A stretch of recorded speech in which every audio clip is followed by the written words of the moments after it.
We are now live. Great, thank you. Good afternoon and welcome to the March 23, 2022 City of Asheville Multimodal Transportation Commission meeting. My name is Dennis Wenzel and I am the chair of this group. Our meetings continue to be held virtually, but there are many ways for interested parties to participate in this gathering. The City of Asheville Engagement Hub, which includes a variety of links and phone numbers, can be found on the Multimodal Transportation Commission page of the City of Asheville's website. Visiting this page is the best way for you to take part in our virtual meetings. Members, staff, and guests, please remember to keep your microphones muted at all times when not speaking so we can minimize background noise and other feedback. Excuse me. I'd like to now welcome our commission members. Members, when I call your name, please introduce yourself and let us know what interest you represent. Randy Warren. Yes, my name is Randy Warren, and I'm also on the Bike Ped Task Force. Hey, Randy. Michael Stratton. Hey, good afternoon, everybody. My name is Michael Stratton, and I am an at-large member currently. Hey, Michael. Kenny Armstrong is running a little bit late. He'll be here in a minute. Pat Katz. Hi, I'm Pat Katz, and I am an at-large member with a husband who bicycles a lot. Thanks. Hey, Pat. John Balsani.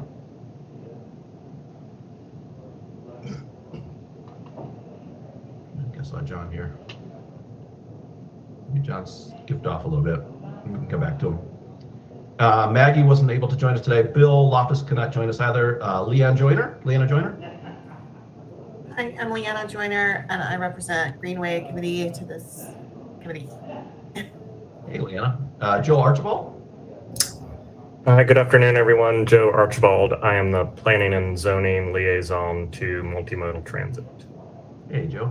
And Kim Rooney. I don't think Kim is with us quite yet. Okay, move on to our first, there's Kim. Welcome, Kim. Good afternoon, glad to be here with y'all today. Our first order of business is to review and approve today's agenda. Can I get a motion to approve? I make a motion to approve. Thanks, Pat. Motion, can I get a second? Second from Leanna. Thanks, Leanna. And any comments or questions?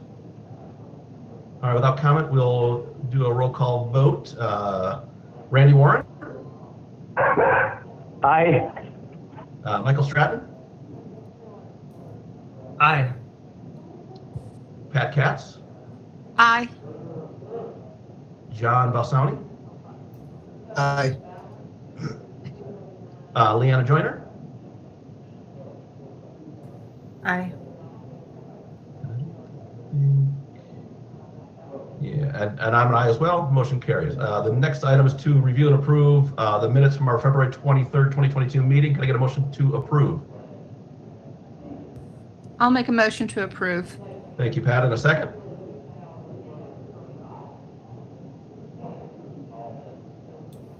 I'll second. Thanks, John. Any comments or questions on those minutes? All right. Without comment or question, we'll go through a roll call vote. Randy Warren? Aye. Michael Stratton? Aye. Aye. John Balsani? Aye. Leanna Joyner? Aye. And I'm an aye as well. Motion carries. First order, we have no public comment today. First order of business is the College Patton Bike Lane Project. Jessica. Hi, everybody. We have a video that we had made in partnership with Traffic Planning and Design, which is our local traffic engineering and planning firm, and Asheville on Bikes. And I'm going to attempt to play this for you guys, and it gives a really great overview of the entire project. And then after that, we can answer any questions and talk about some of the public engagement that we've done so far. So I'm gonna switch over and hopefully this will work. Let me know if you can't hear it for some reason. Welcome to the College and Patton Bike Lanes Project Overview. This is a joint effort between the City of Asheville and Asheville on Bikes. My name is Christy Carter with Traffic Planning and Design, and I'm here to walk you through the project, both how we got to the proposed design and what the design entails. Hey, Jessica, Now we've is got a good time for this back- project, back and booth here there. are a few of the many reasons why. It meets many goals found in adopted city plans.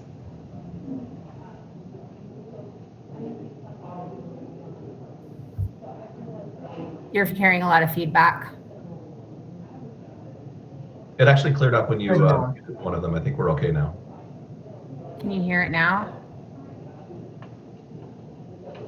No, try it. Okay. As we have learned from projects like Charlotte Street, we know multimodal projects improve travel for all. During COVID, we learned that we can use our public space Still differently. bad? Likewise, while the Hotel still Arouse feedback. was under construction, College Street functioned as a one-lane roadway for over a year. Hey, Dennis, can you mute Finally, your we know microphone? that That's similar where it's coming projects from. in other cities have had successful outcomes for people who bike. Before we get into the actual design, let's cover a few of the project basics and parameters. The city gave us direction to minimize Jessica, you need to conflicts, mute. minimize parking loss, provide maximum bicyclist protection, consider city operations, and minimize construction impacts. We'll cover each of these points in detail. When tasked with designing a bike lane for College and Patton, we had two options.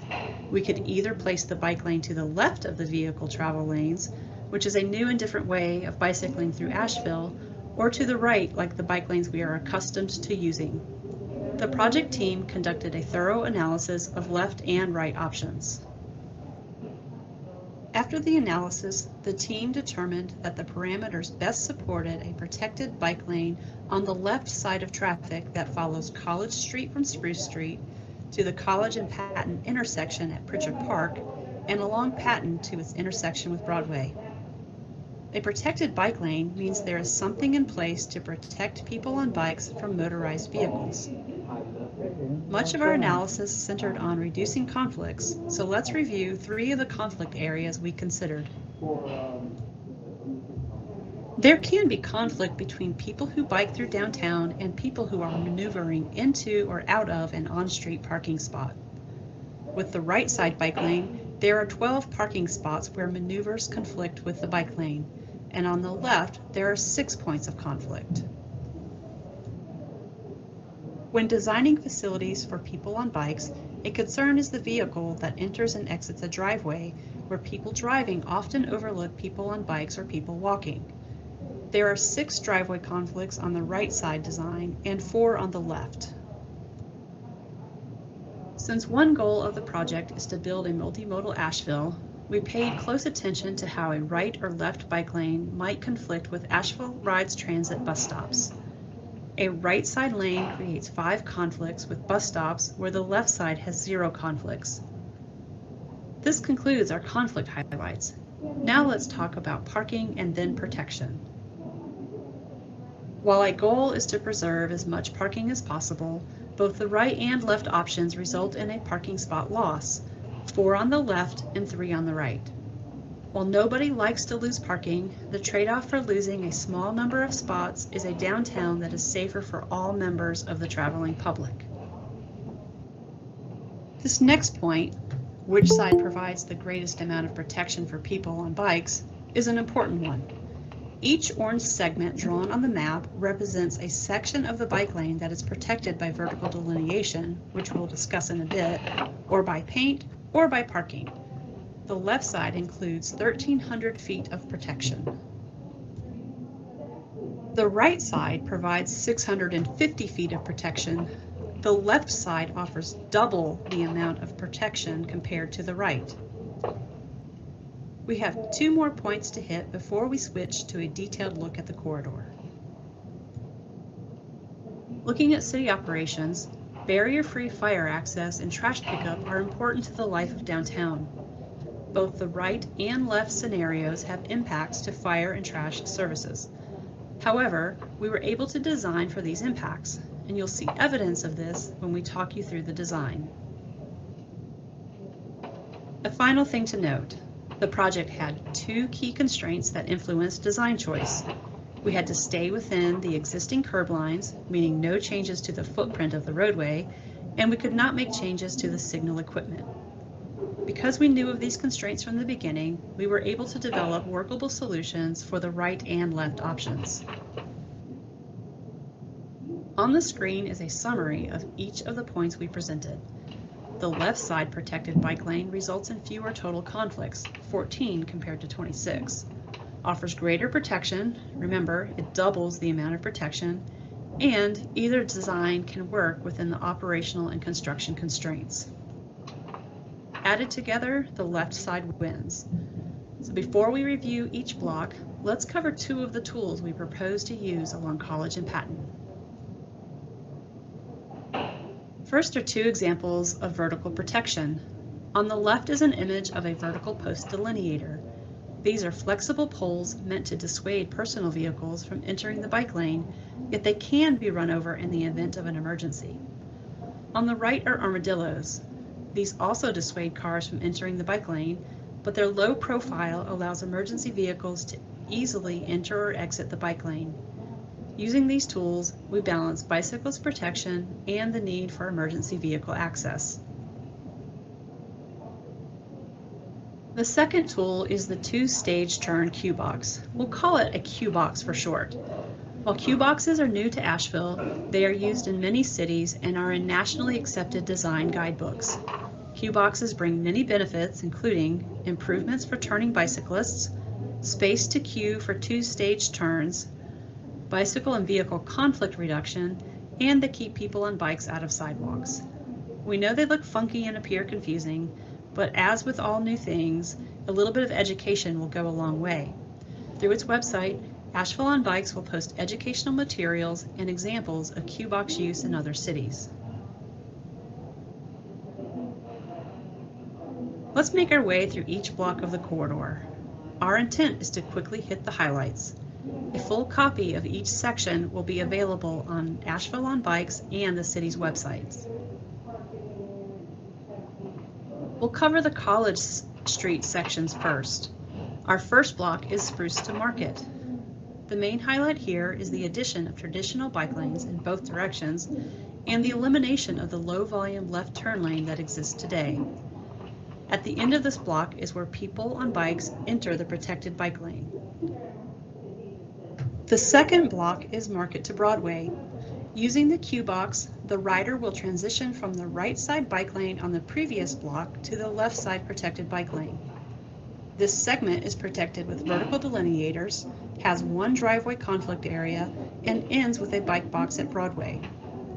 Throughout the design, you will notice the hatched green lines which indicate areas of potential conflict. And many blocks like this one end with bike boxes, which are places for people on bikes to place themselves in front of traffic at signalized intersections.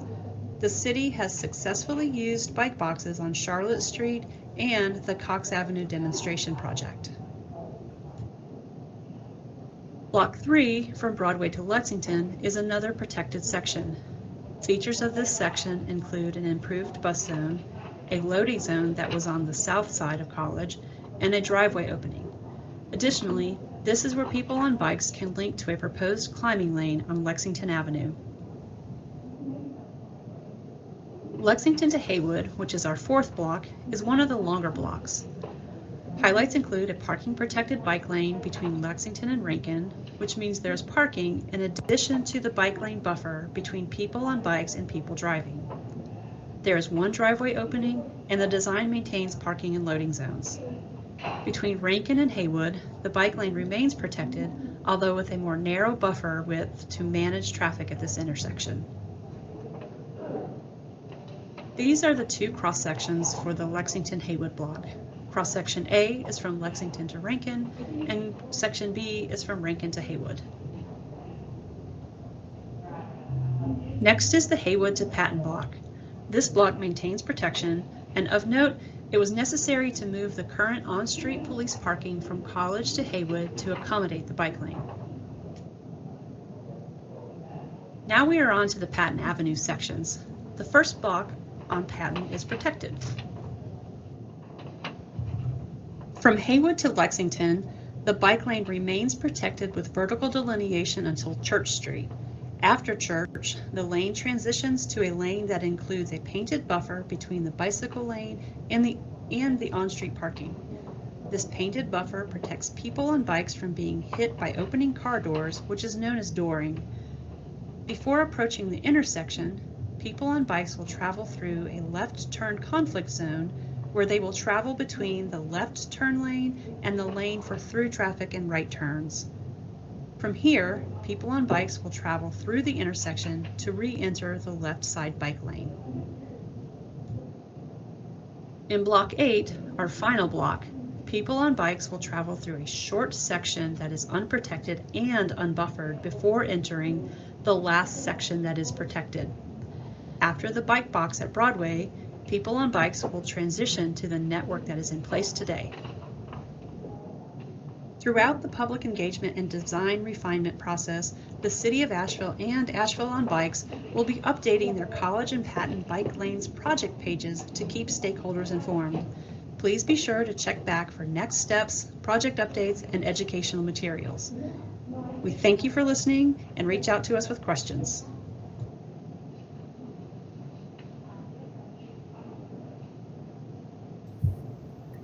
Okay. Oops, hold on a second. A law intended to help bicyclists is driving one Orange County. Sorry about that. So we have had a number of public engagement opportunities so far. We first started by sending letters directly to all of the business owners and property owners on College and Patton in the project area.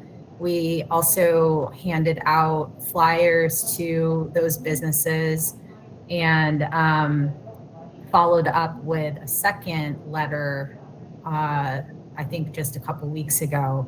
So we wanted to first start with the property and business owners and employees of that area that we thought would be the most impacted.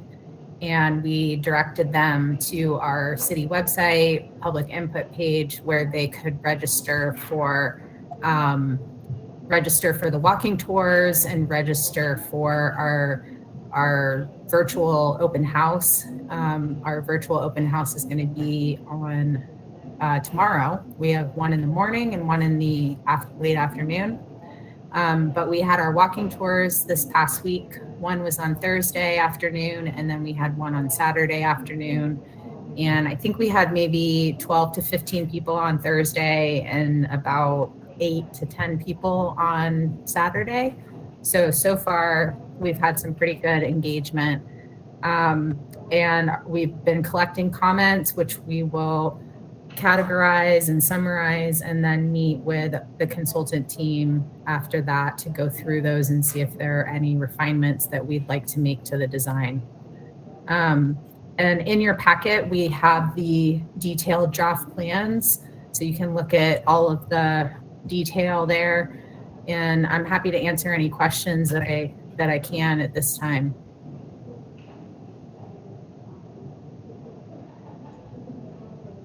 Jessica, what's been the feedback so far from the business owners? Is it pretty indifferent, or is there a passionate position either way? Well, we haven't. I would say we've heard from maybe 3 or 4 so far. We've heard from the Lobster Trap. We've heard from Eris Hotel. We've heard from the Museum of Science, and these were all folks that came on walking tours. And I think generally people are supportive of the bike lane project as a whole. There's concerns that they each have with specific pieces as it relates to their business frontage or their loading zones. So pretty much everything that we've heard so far is concerns about loading zones and concerns about potential traffic backups at certain intersections. But nobody has really thus far said like, this is, absolutely horrible, that they don't support it. We haven't heard that yet from any business owners or property owners. Great. Michael? Yeah, so first, I just want to plug Bill Loftus's idea about the micro hub concept.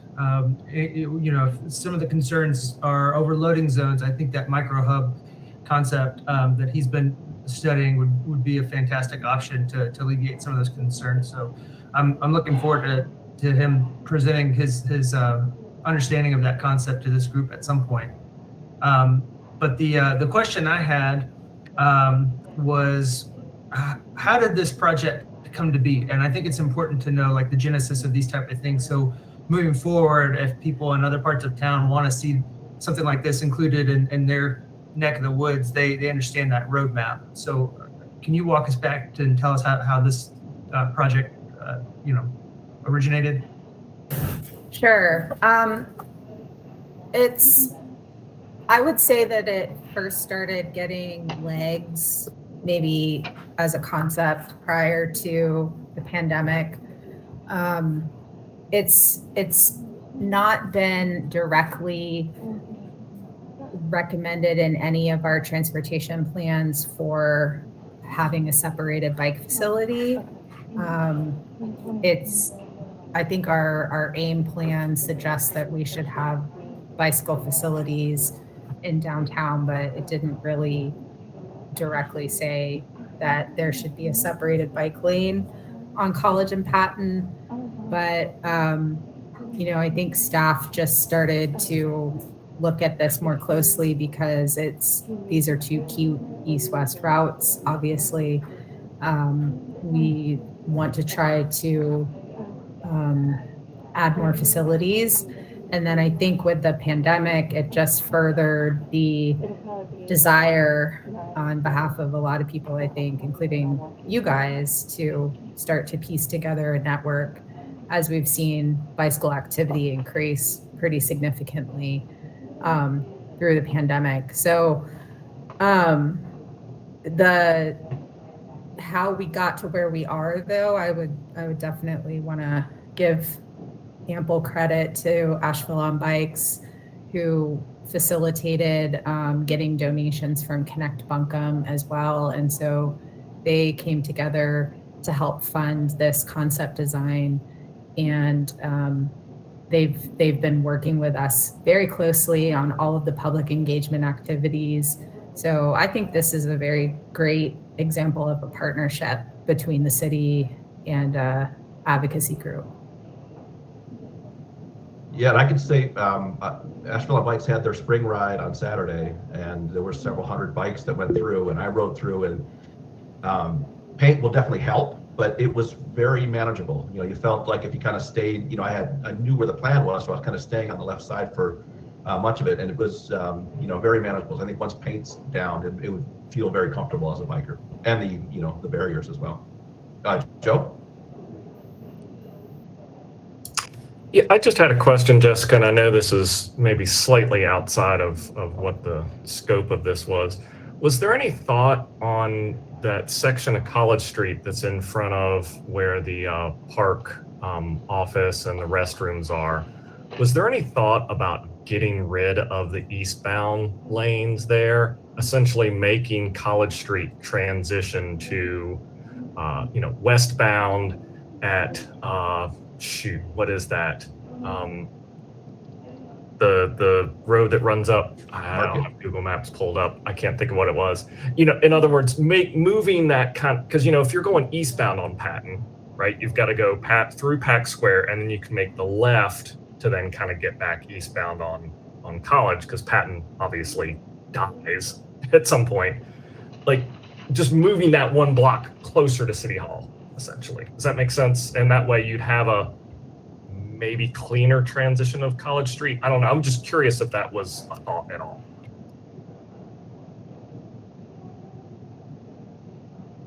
Let me make sure I understand which block are you talking about? Are you talking about the block that's between Broadway and Market and making that? Yeah, no, one more over. Oh. So east of Market to, what is the next street Oh, there? yeah. So you're saying to Market to Spruce? Spruce, that's it. Yep. And you're suggesting that we not have the eastbound direction? Am I following you? That was kind of my wondering, like, had there been any discussion of getting rid of that eastbound section there on College? And essentially, so in other words, if you're coming, I'm thinking about it, from both directions. If you're driving east on Patton, you have to go through the square, and then you can make a left on Market to then continue eastbound on College, right? Right. Or do you just continue on Patton through the square, past Market Street down to Spruce, make your left on Spruce, then continue on to College? Like, that one block there of College, again, right there between Market and Spruce, I mean, does it help? Does it make any difference? The fire department probably won't like more traffic running in front of them, but, Yeah, I think, well, I mean, that's a great comment. We'll add that to our discussion list with TPD. We've gotten we got a lot of really great, interesting ideas out of these public engagement events that we're going to seriously dive into. So that's something that we haven't looked at, but we will do that with them. I can't off the top of my head think of the only thing that could be problematic there that's just popping into my head right now is the on-street parking that we have in that location, but that doesn't mean that it couldn't still be used. But that would be something we'd have to look at more closely. Yeah, it seems like the on-street parking could stay, and I just wonder, like, does it matter if you're left turning on Market as you're coming eastbound on Patton? Does it matter if you left turn at Market or you go one more block and left turn on Spruce? And does it help College be a little more friendly to just make that transition kind of right there at Spruce? Yeah. Okay. Yeah, we can take a look at that for sure. Thank you. Jessica, were you looking for a motion from us today on this? Yeah, I should have said that. I think it would be great to have a motion of I guess general support, if that's where you guys are, where your heads are at. I wanted to mention also, we did do this presentation with the Downtown Commission last week, and they didn't make a motion yet, but we will probably be returning to them in April to seek a motion of support from them as well. That's great. Does someone have a motion they'd like to make? I would like to make a motion to accept the left side design and to move forward with the project. Okay. A second. I second. This is Leanna. Hey, Leanna, second. Okay, any comments on that? All right, beautiful. We'll do a quick roll call here. Bear with me. Randy Warren? Where's Randy?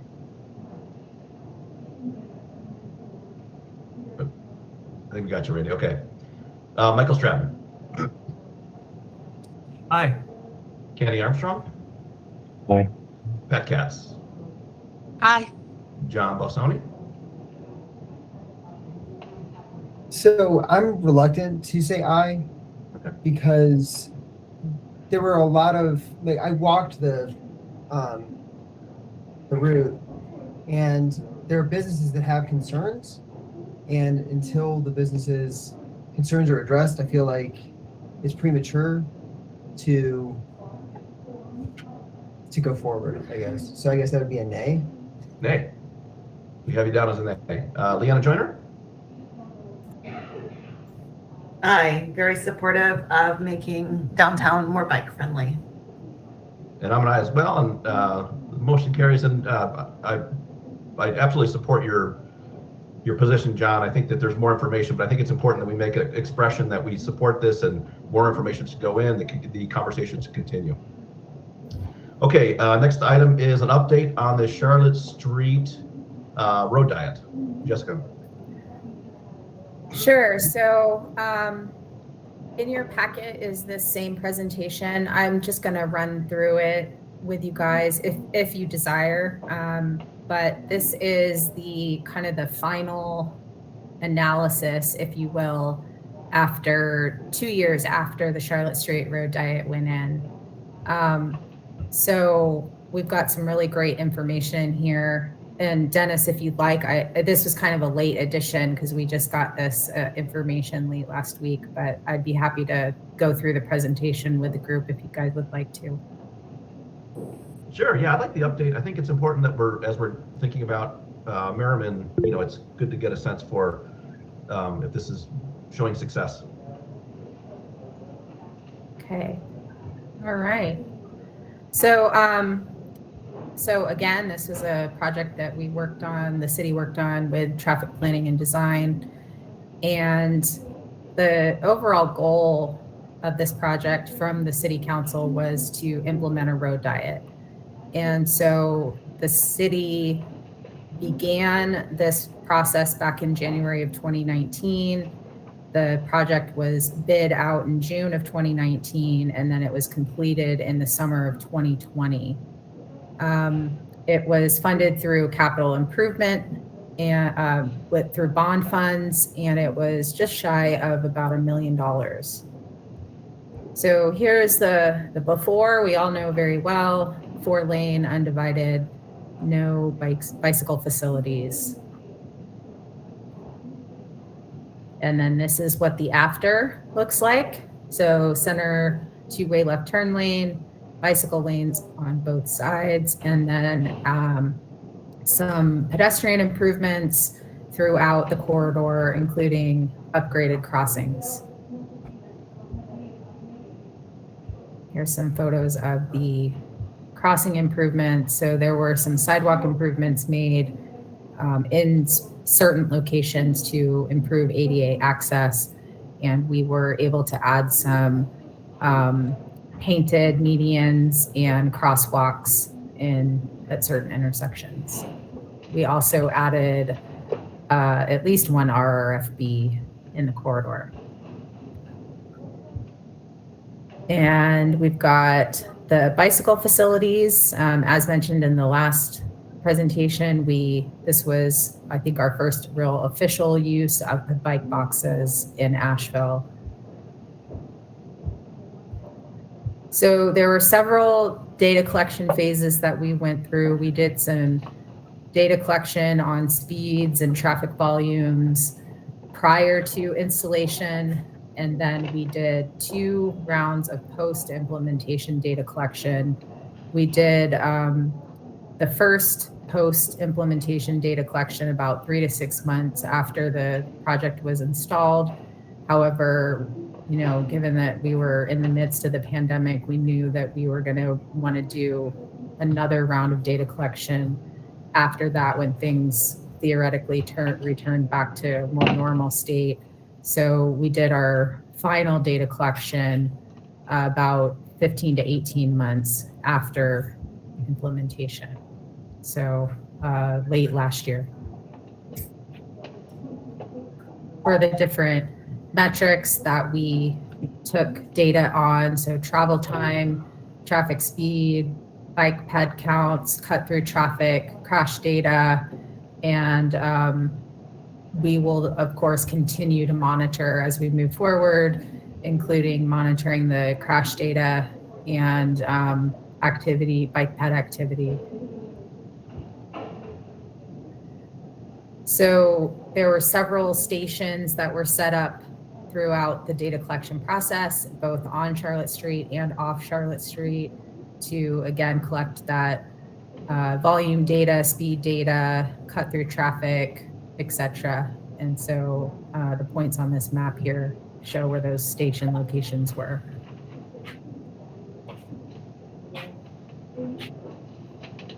That's COVID-19 right there. So these graphs here, this is ADT is average daily traffic. This is both directions. And the blue bar is 2019, orange is 2020, and green is 2021. So you can see that at all three station locations on Charlotte Street, we had a pretty significant decrease in traffic volumes in 2020. And then it returned a little bit back to normal again in 2021, but they're still, so far, still showing a slight decrease in daily traffic, most notably closer to I-240. And then this slide just splits it out into the AM peak hour. So we're seeing I'll say a slight decrease, general decrease in the AM peak hour. And again, most notably near I-240.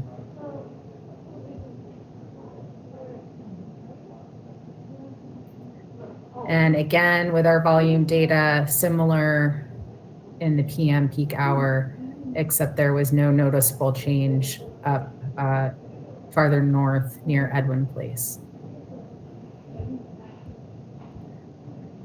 So we did see increases to some extent in peak travel time during the AM. So you'll see here, we had some increases sort of in the mid and north section of Charlotte. And travel time is essentially how long it takes you to travel through the corridor. And this is in seconds. So on average, going northbound, we're seeing a 13-second increase in travel time. And then southbound is slightly higher. We did have an issue with the push button at Hillside during some of our data collection. And so that could have had a small impact on the travel time measurements, but we'll continue to look at that as we do additional data collection in the future. And then PM peak travel time is slightly, I'll say slightly less significant increase than the AM peak. But again, we're seeing the higher increases in the southbound direction.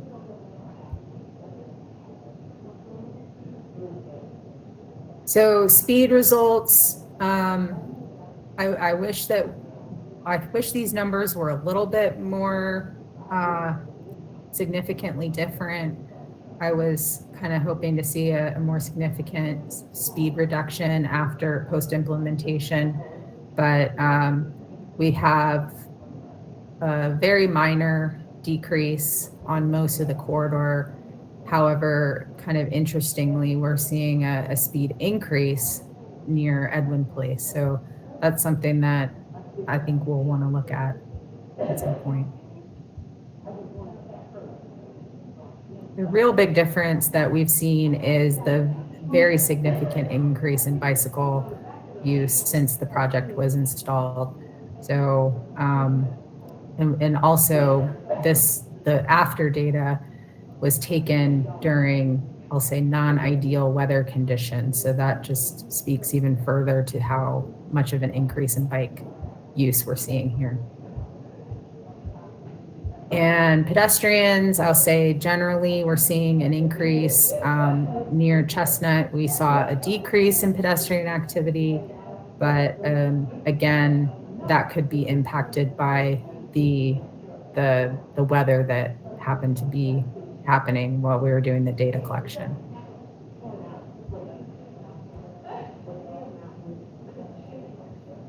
Crashes, so this is something, again, we'll continue to monitor since there's so little crashes that are happening in general. You know, we tend to typically want to look at 5+ years of crash data before we really make a a judgment on whether or not it was successful or not. But so far, over the last year, we've seen a decrease in overall crashes by about 60%. And I think what we're seeing makes sense anecdotally, that we have less left turn crashes and less side swipe crashes.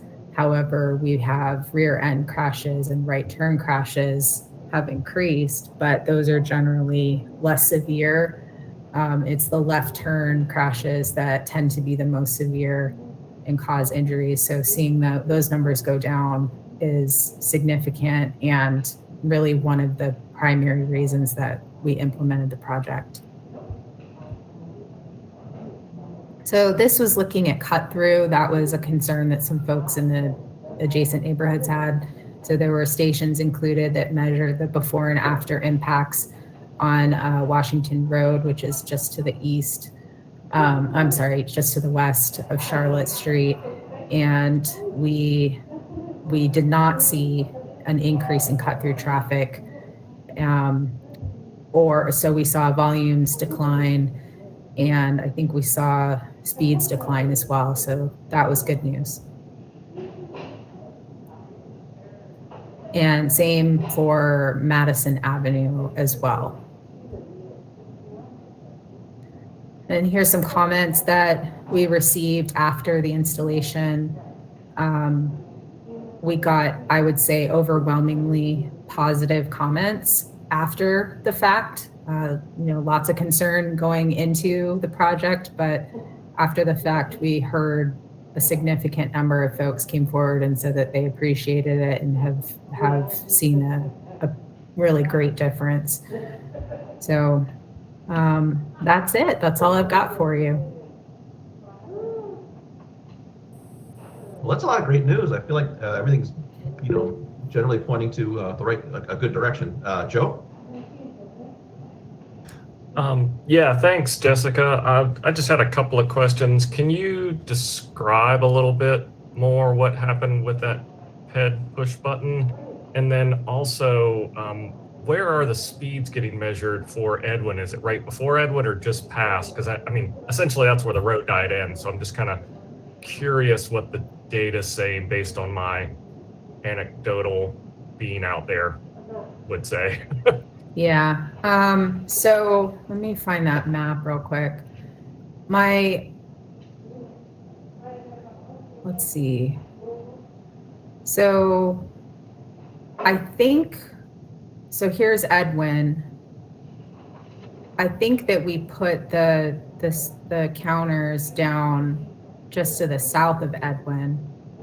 So I'm not quite sure. I can touch base with TPD to see if they have any thoughts on why we might have seen a speed increase there. My guess tells me it's the people that are finally through it and they're speeding up. At least that's what I experienced biking along there. Yeah. Yeah, and that's not something that we want to see. So I think that's something that we're going to need to look at more closely.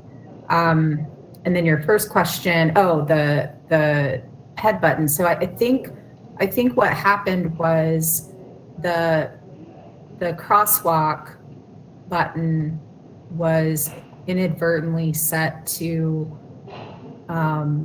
instead of having to press it to trigger the walk, it was going automatically every single time there was a signal cycle. And so even if there wasn't a pedestrian there, it was pretending like there was, which would, mean more delay at that signalized intersection. So I think once that was remedied, that very much likely, decreased the overall travel speed or travel time on the corridor, but that was inadvertently set to pedestrian recall. Does that make sense? Yes, thank you. Yeah, obviously, I'm sure if somebody wanted to look at this and say, oh my gosh, it takes, 30 seconds extra to get down there. if you want to find a fault with it, there's going to be a fault. But I mean, to me, that's minor compared to the benefits that have happened on that street. So I think it's great. Thanks. Sure. Randy? You're muted, Randy.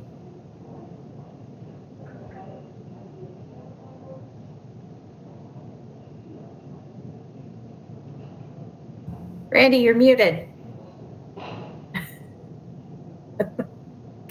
Can you hear us? Can you try now? Can you hear me now? Now we can, yeah.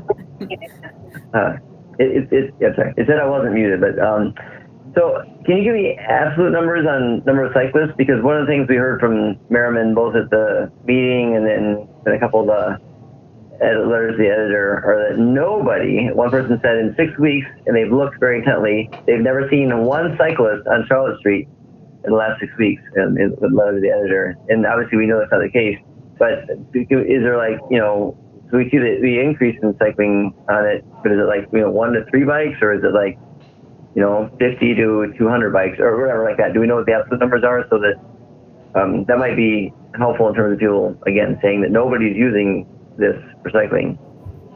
Yeah, so this chart here looks like we've got between 65 and 70. For 12 hours? That's for over a 12-hour period. I'm sure that we have the further, further delineated data that we could tease out if that would be helpful. But I guess just in terms of having it at the ready. So, and then this is visual or electronic counts. It's not like using Strava or something like that, right? So, right. It's visual. And you said the weather was less than ideal during the time of the counts too? Yeah. Yeah, I just think it's helpful maybe if we have, in meetings we'll have more about the Merriman. It's good to have that too, because I know that people are speaking again, saying that nobody's using this, and then extrapolating that nobody will use Merriman for bicycling too. But it's good to have this chart specifically, and then the absolute numbers to know, just to demonstrate that this works. Right. Yeah. Yeah, I think it says a lot, and it also kind of gives us some information. Clearly the two roads are very different experiences, but it gives us some information that we can use to help us be smarter about any implementation that may occur on the Merriman section as well. Any other? Oh, sorry, Joe. Go ahead, Randy, if you had something else. Well, I was saying just not the Merriman, because I think we want to see, one of the goals of Multimodal for the year is to have a more connected bike network.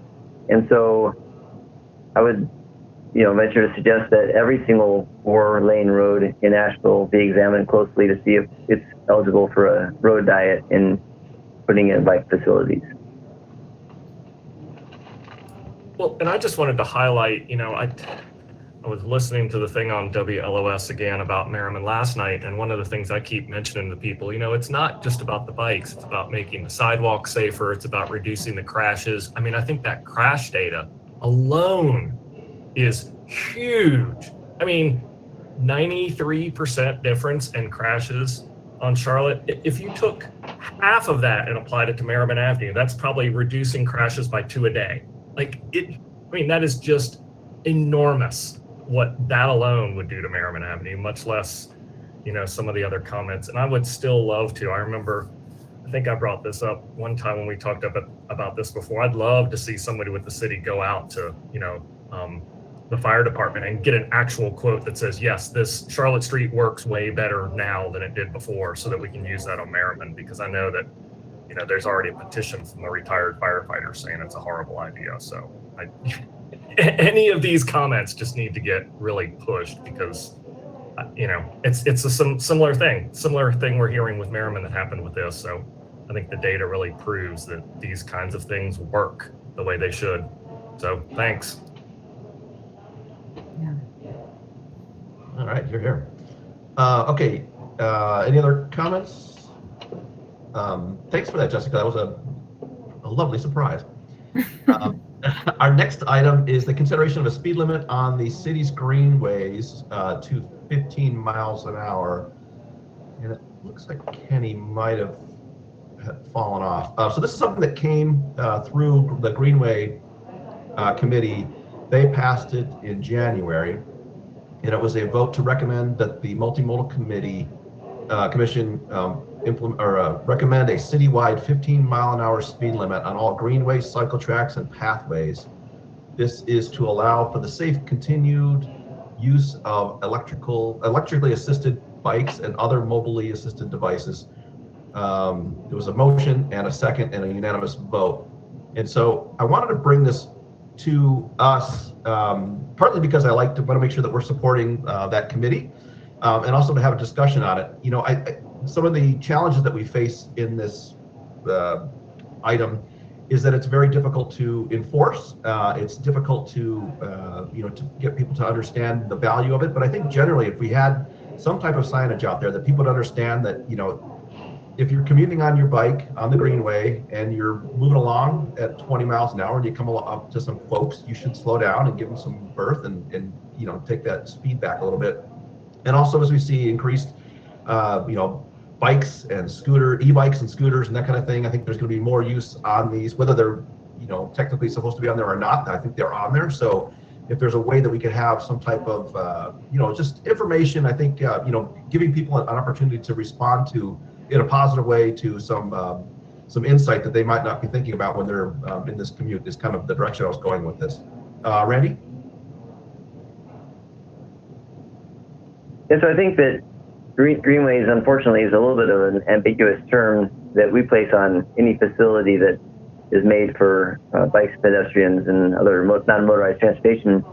But we need to be careful that knowing that some people are using things like the cycle track on River Arts District and other green mills too, especially like the ones going to be on Sweeten Creek later and things like that too, that they're commuter areas and people are using them for non-motorized transportation. And so if I'm riding my bicycle on the cycle track along the River Arts, cycle track there, I'm going much more than 15 miles an hour, and it's completely safe and appropriate to be doing that. And that might be actually encompassed in terms of what's called the Greenway.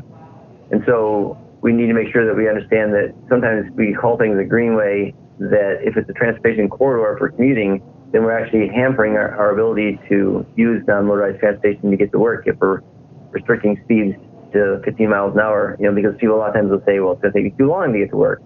And if you have the capacity to be able to go 20, 25 miles an hour to get to work, and it makes it faster by taking a bike, and now you're saying, no, you have to go 15 miles an hour, then that's going to actually hurt our efforts to try and get people to get out of their cars for transportation to and from work. So we need to be careful how we transfer this. So not against safe speed on greenways, that's super important.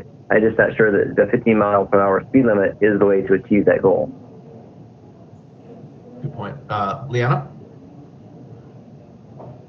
Just a point of clarification, so I make sure I'm understanding Randy.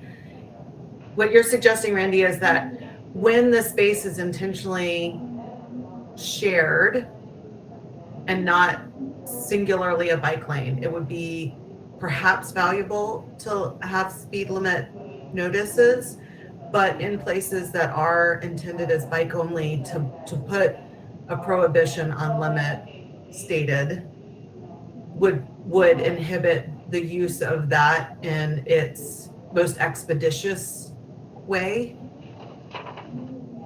Well, there's multiple considerations. So let's say I'm a late night worker downtown and I'm on a greenway that has absolutely no traffic on it whatsoever, and I'm riding my bike to and from work. It would be appropriate for it to have, a 20 mile an hour would be appropriate speed perhaps on that greenway, which might normally during the middle of the daytime have other kinds of traffic on it and make that speed inappropriate. So by putting a 50 mile an hour speed limit on it 24 hours a day all the time, it just doesn't real life implications and could hurt then people's legal ability to use alternative transportation, in the city. And so, it's like if a greenway is packed, 5 miles per hour might be the appropriate speed limit for it. And if it's empty, 30 miles an hour would be appropriate. So you're having just saying 15 miles an hour on the speed. And same thing goes for roadways. Hendersonville Road, sometimes 30 mile an hour is the appropriate speed, sometimes it's 50. So I think dynamic speed control is the way to go. Technology, limits our ability to do that right now. But yeah, different situations require different speeds.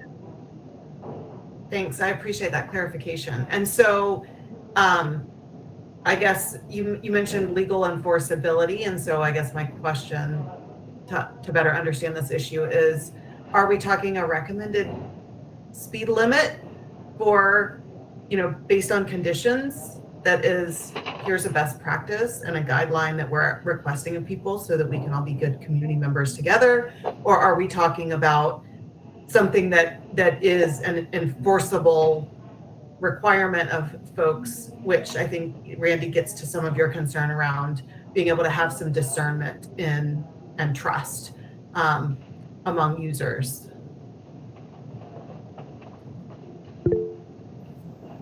Jessica. I think at this time, my preference would be to try to address any user conflict issues through education rather than legal enforcement. Firstly, we haven't spoken to legal about this, and I don't know for sure what our ability from a legal standpoint is with regard to setting a speed limits on separated facilities. Even if we could, I know that in practical terms, we would have pretty much zero capability of enforcing it. I think the overall issue that I'm hearing is just the mixing of users and etiquette, really, which is something that I know a lot of communities have done education campaigns targeted at trail or greenway etiquette amongst users and who sort of has the right of way, if you will.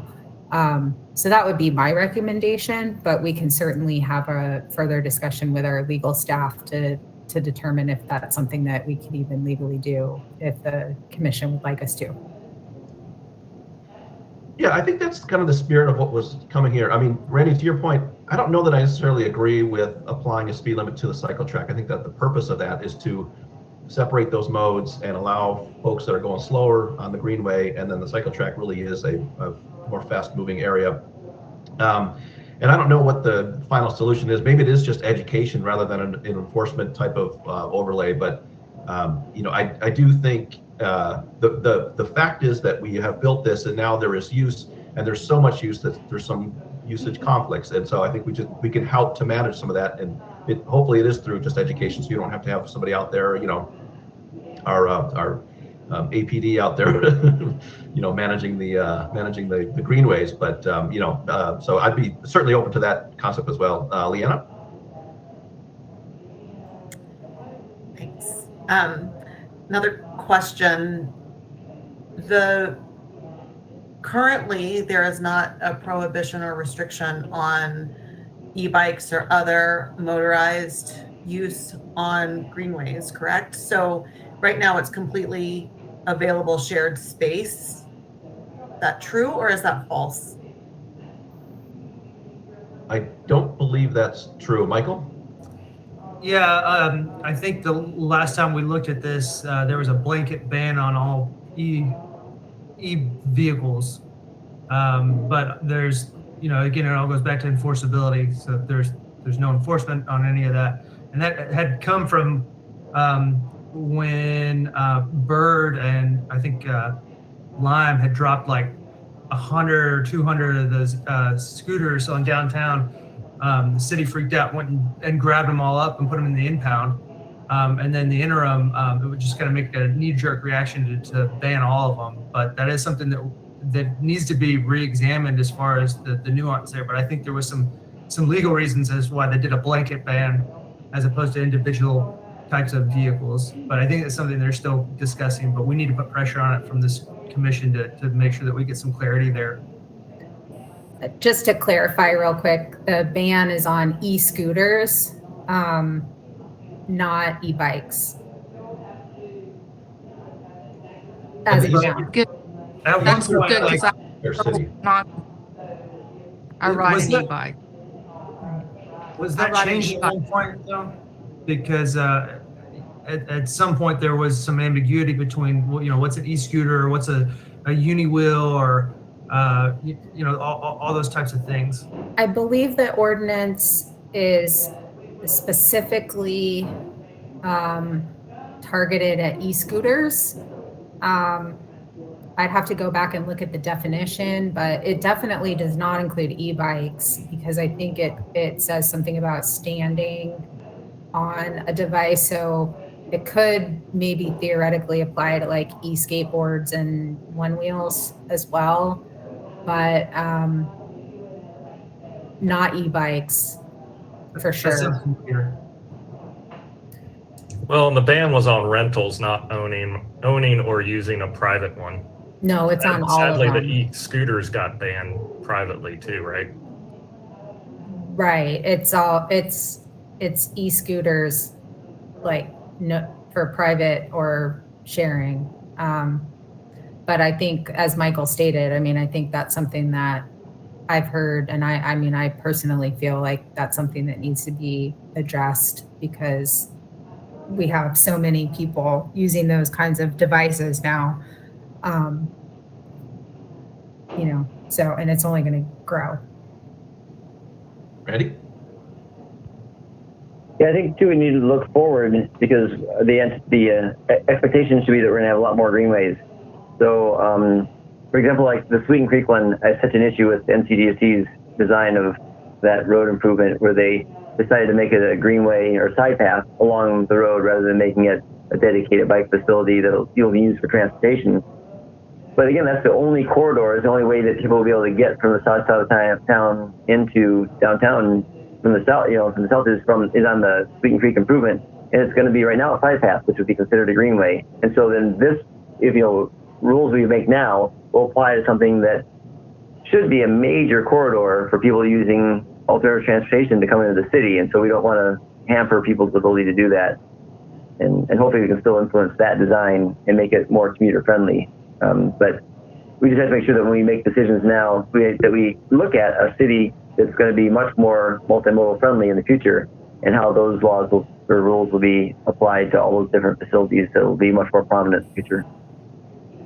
Michael? Yeah, I mean, I think on this vein, maybe instead of like a enforceable speed limit, we put up a sign that says, bikes yield to pedestrians, with the spirit that, the larger vehicle should always, and larger and faster and more kinetic energy based vehicles should always yield to the one that's got less. Yeah, and I think maybe, it does make sense that we table this, and then there has to be some best practices out there. These conflicts are occurring throughout the country. So if there's a creative way that people are, addressing this without being so authoritative, I'm certainly for that. I just wanted to make sure that we kind of honored that motion from the Greenway Committee, and also see if we can figure out how to,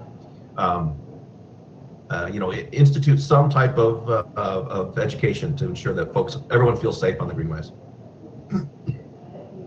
Yeah, I think we have a really good opportunity here to partner again with some of our advocacy groups that have an interest in this. And we've had some conversations a while back with Asheville on Bikes about maybe some user etiquette types of signage. And there are lots of examples of that out there. Yeah, I remember when we did the walk on the Greenway, I think we were talking about some of that. So that's a great idea. Leanna?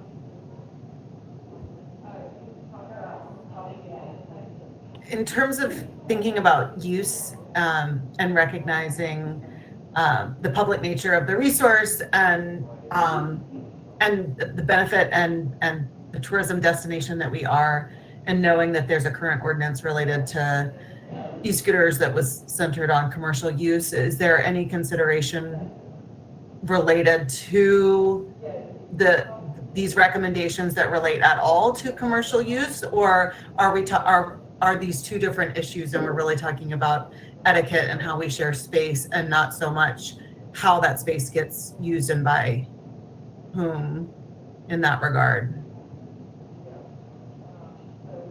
I guess my point in the question is, it is one thing to have a singular e-biker who courteously respects the request. It's another thing to get passed by a string of 12 or 20 people in a tour. And it does change the nature of the experience for everybody else. And so I guess I'm trying to ascertain, you know, are we talking about one thing here? Are we talking about more than one thing here? Well, I think that it's a good point to bring up, because kind of going to Randy's point, whatever use restrictions that we put in place,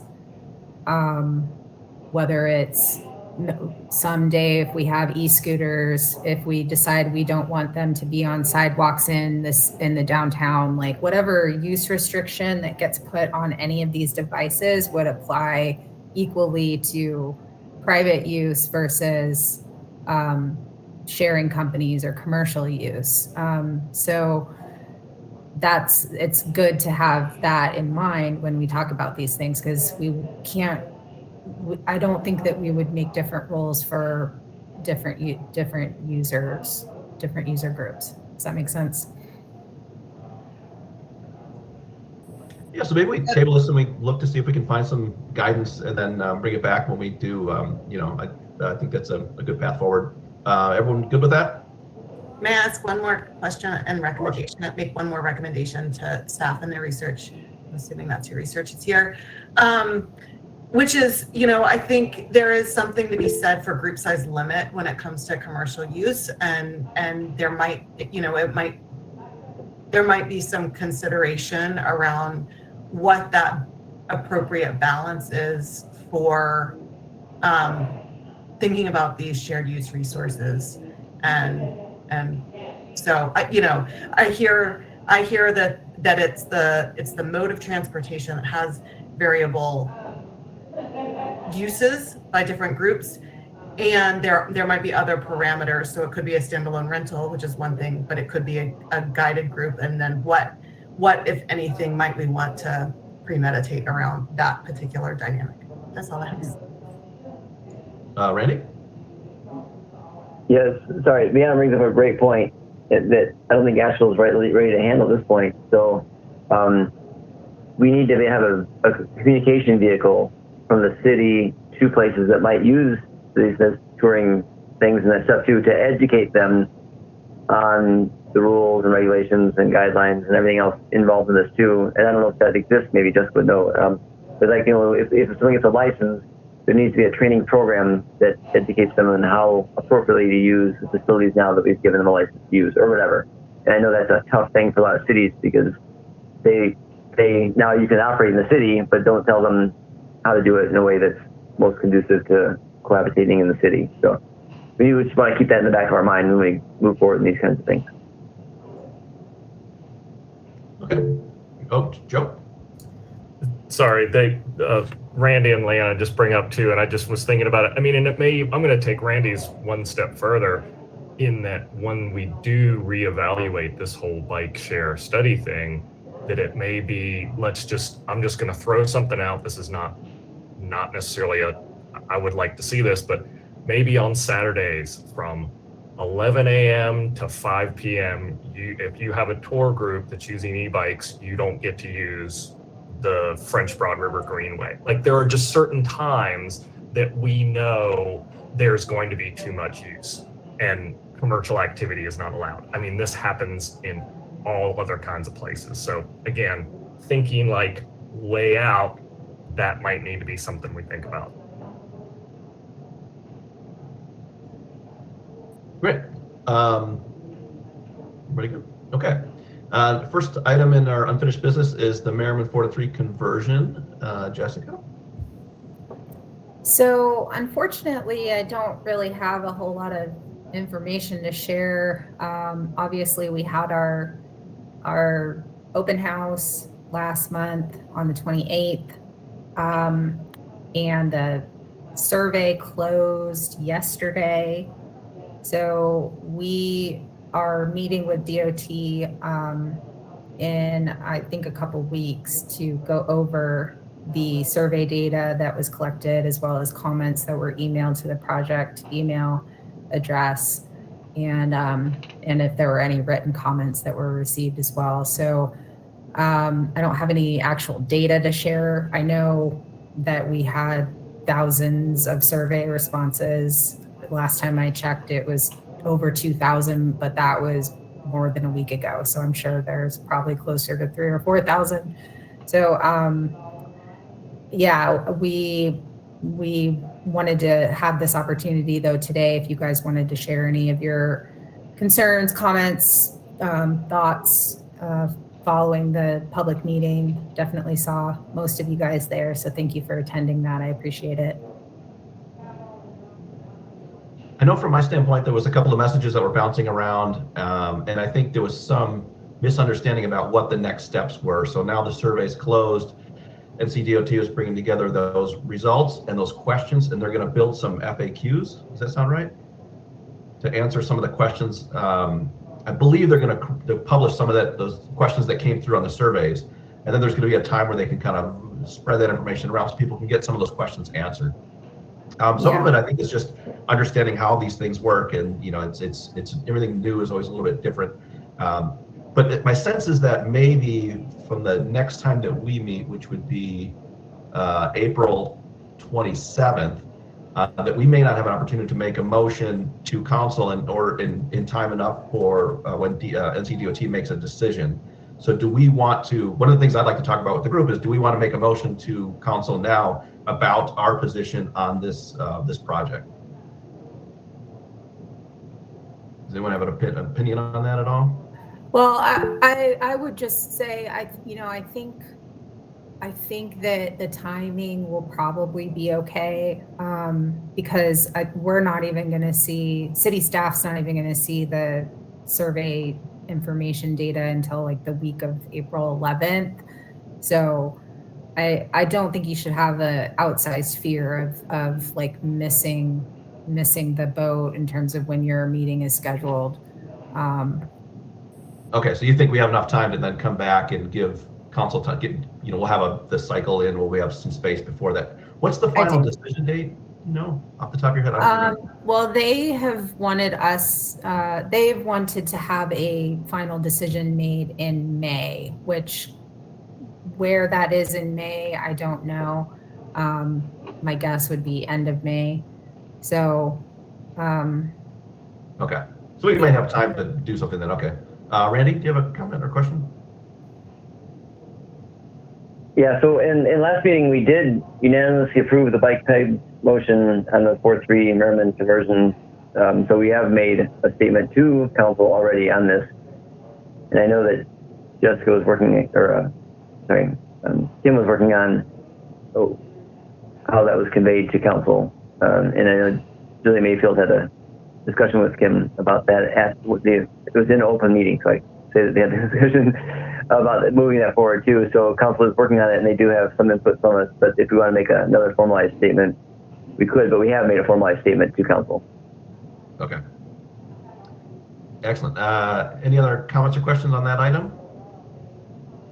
All right. The next item is the potential transportation-related state-level legislation agenda items for council consideration. Jessica. I have no new information on any of the other unfinished business items. We've been a little busy with the rest of the stuff. Absolutely. Randy?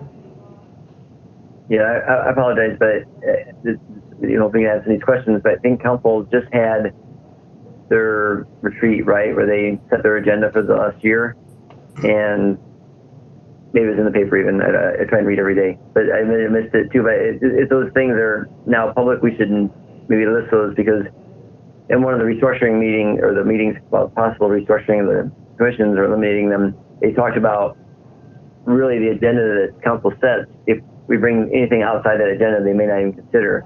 So it'd be nice if we had that from the council. So I don't know if we get that from Kim or how do we get that, but we should have their objectives from the retreat for the year, and then that would help this kind of like the legislative stuff we want to support and things like that too. Because if the legislative things we want to support aren't on their agenda, then they may not even want to consider bringing it up.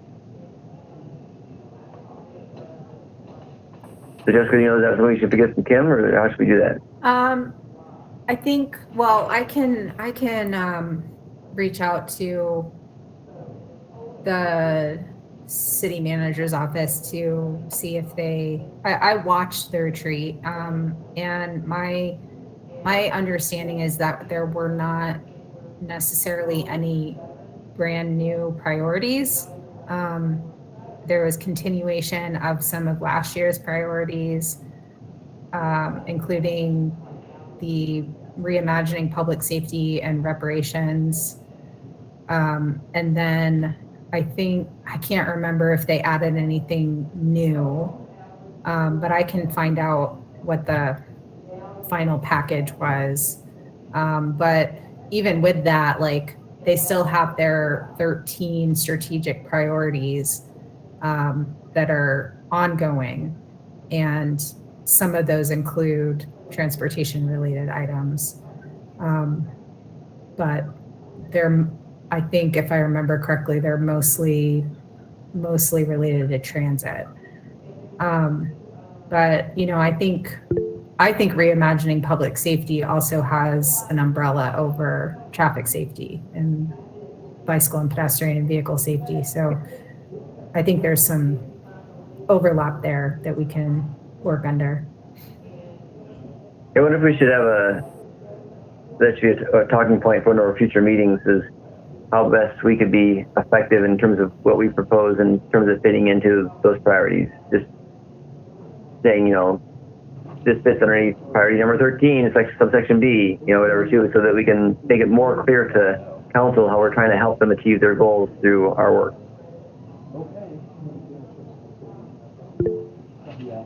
Joe?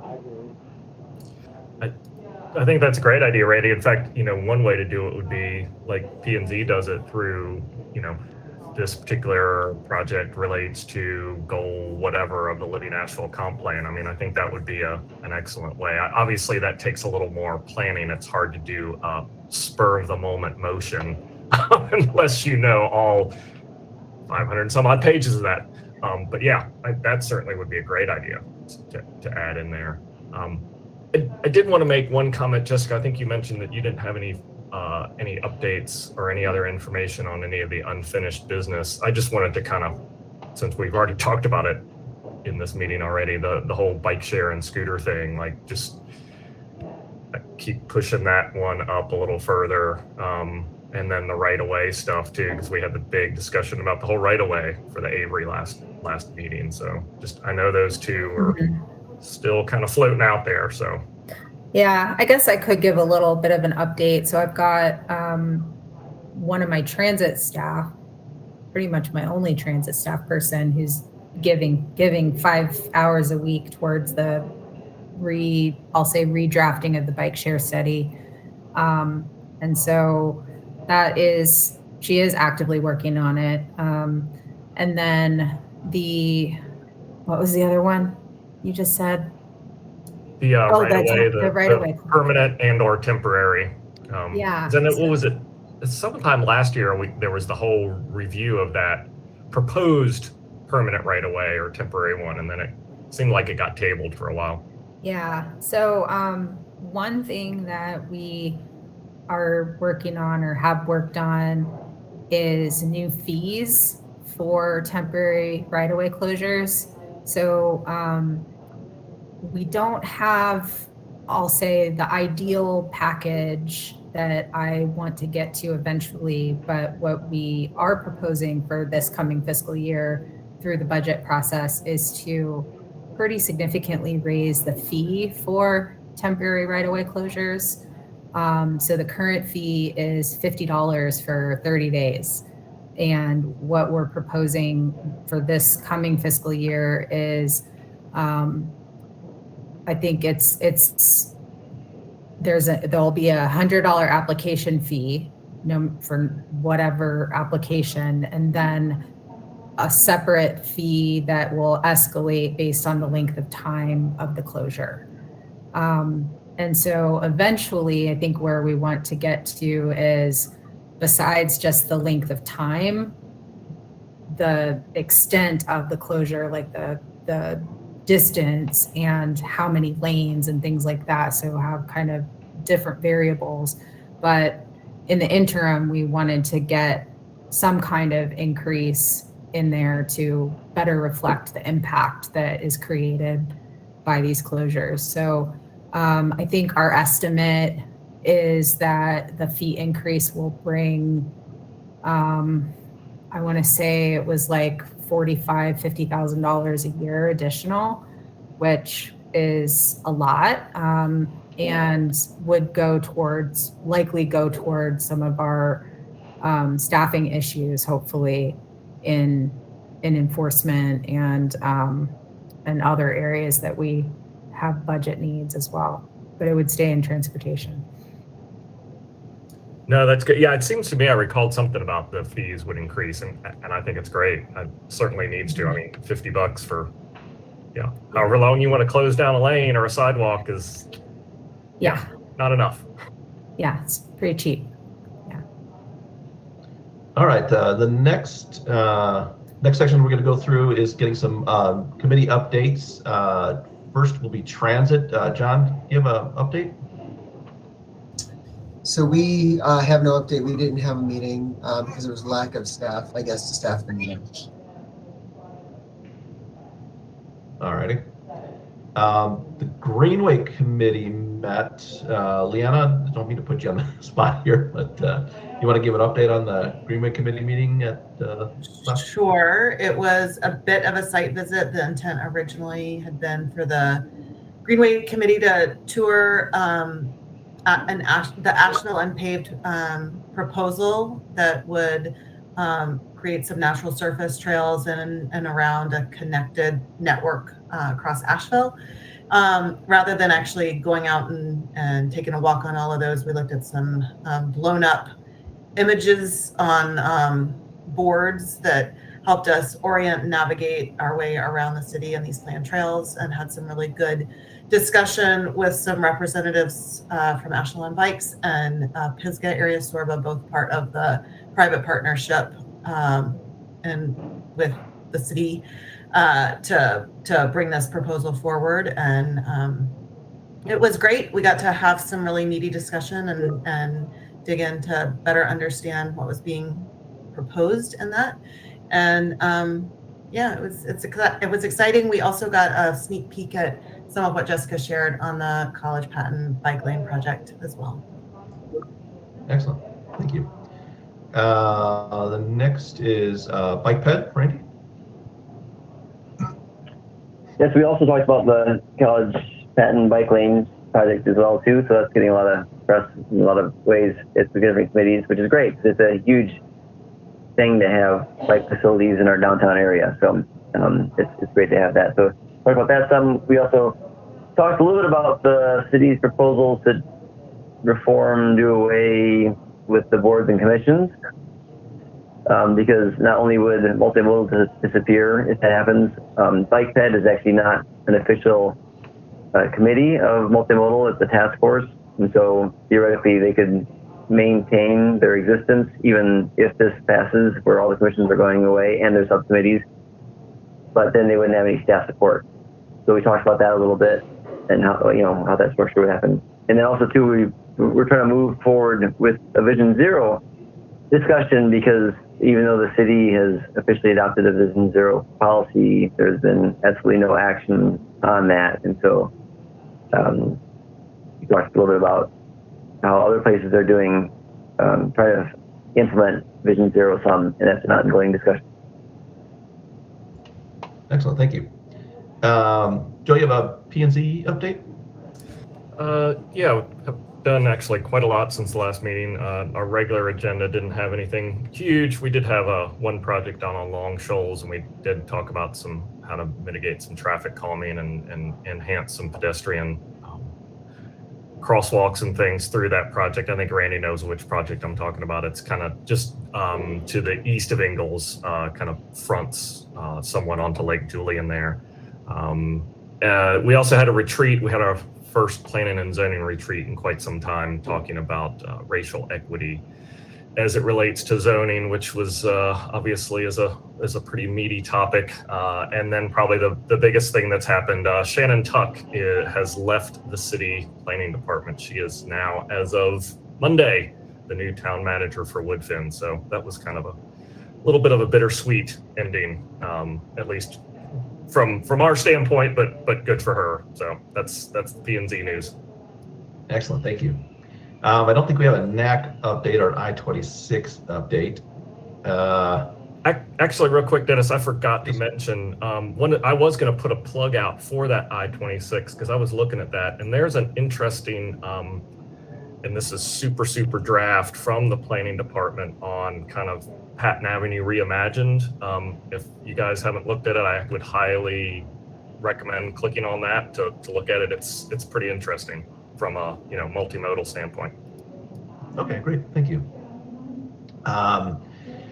We have, please note the staff updates and our future agenda items, and I think Michael might have something he wants to say to share with us. Michael? Yeah, thanks, Dennis. I, with a heavy heart, have to relay the news that I think this is going to be my last multimodal meeting as a commissioner. I'm definitely going to tune in and follow the work that happens here. But I've been at it since 2019, and when I started, I didn't have a baby boy, and one COVID and one son later, things are a little different. And at the same time, I've really tried to step up the role that I'm playing in my own neighborhood, and trying to reestablish our neighborhood association that's been dormant since 2008. So we've really been trying to pick up the ball there. But I have to say that my capacity is just really not where I had hoped it would be, and the work that is done in this commission, I believe, is really important. This has been really fulfilling work to have been engaged with for the last little bit, and I'm proud of the work that I've done. I'm proud of the work that we do, and the trajectory that this group's on. I'm not sure where things land with all the boards and commissions as a whole, but I do think that the voice that we bring to the table and send to council is really important. I truly believe that we are a conduit between the general public and council. I think we have an obligation to take these very intricate and detailed plans and sell them to the public, because we know that in our hearts that these are things that make our communities better and more livable. So I'll support you however I can from the sidelines, probably from a neighborhood capacity, but I really encourage you guys to keep up the good work. Well, thank you, Michael, very much. I mean, I can tell you that I've benefited from, you brought a lot of passion to our group, and that was served as a great deal of fuel when I think we needed it sometimes. So I'm very thankful to have worked with you and serve with you, and I wish you all the best going forward. Thank you, and best of luck. I know that somebody great's going to fill this empty position. I had an opportunity to speak with some folks at the Merriman open house, and just seeing like how exuberant people can be about these topics and how much engagement that they're willing to put forward is nice to know. This is definitely incremental change over time, and it can be grinding on everybody involved. So having new faces in here sporadically, I think, is really, really important. So y'all keep it up. Thank Excellent. you, Michael. Thank you We're so gonna much. miss you. Definitely. Thanks, Michael. Good luck. All right, without further comment, we are adjourned. Everybody good with that? Wow. Look at that, man.